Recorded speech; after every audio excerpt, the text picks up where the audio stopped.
believe that effective communication is actually the key to successful So relationships. how do you effectively communicate? Well, there are several ways, but it starts with understanding that communication is a process of mutual exchange, and the effort or the purpose is to convey, your feelings or ideas, but also to understand from, I'll just put it in the context of a partner, from your partner, that they understand you, understanding them. And so without that sort of mutual exchange, it's often ineffective. Throughout our life. So you'll see a little 2-year-old boy that falls and hurts himself, and it's like, get up, stop crying, be a man. He's 2. How's he going to be a man? A 25-year-old man don't even know how to be men. When you're telling a 2-year-old to be a man, it's a bit ridiculous. And then you tell young women, keep your legs closed, keep your, little girls should be seen and not heard. So I'm from the South, so those were messages that I'm used to, so I don't know if that's really relevant here. Some kind of way, I believe. But, and so when you hear those messages, and that's how you kind of, you learn to communicate that way. So when you see that 25-year-old man who's hurt by his significant other, he's bottling up that emotion because... From childhood. Yeah, from childhood. He was told that men don't cry, men don't complain, men don't do this, and so then, he does not express how he truly feels. So we develop. One of the biggest problems is that people don't communicate with themselves. Forget communicating with outside of yourself. You have to really be honest with what you're feeling, what's going on with you, what you really want. You have to be honest. You have to get through all of the mask, all the layers that are there.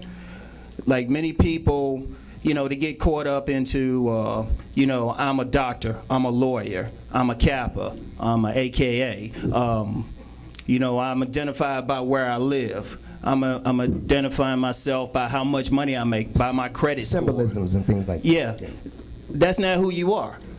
And see, if you're going to communicate with somebody else, if you're going to communicate effectively with other people, you have to be true to what you want, not what society wants. Because once you true to who you are, then you can communicate what you really need. You might not need that person who has like the 800 credit score or the Mercedes. You might need that person who has the little Yugo or Toyota, whatever the small car is now, and just wants to live a simpler life.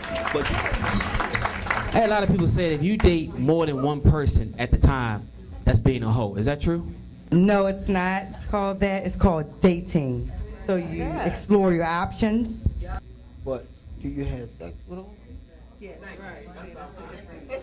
Because if a woman actually have sex with all of them, If a woman has sex with all of them, you might as well. when she say dating, you know what I'm saying? You want to sleep with everybody dating, but I mean, Let him explain this. Hold on. some men can be so slick that they just might get it, in the next.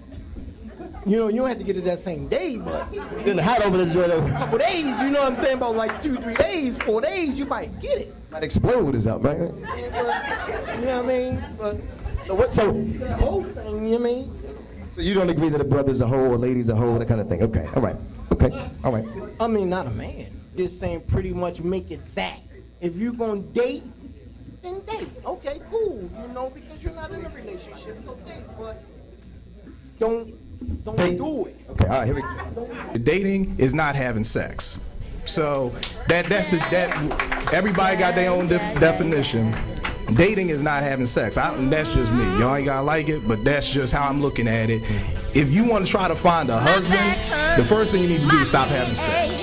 I'm sick of your mistakes. I'm fed up. I'm so through. I want no more to do with you. My back hurts. My head aches. I'm sick of your mistakes. I'm fed up.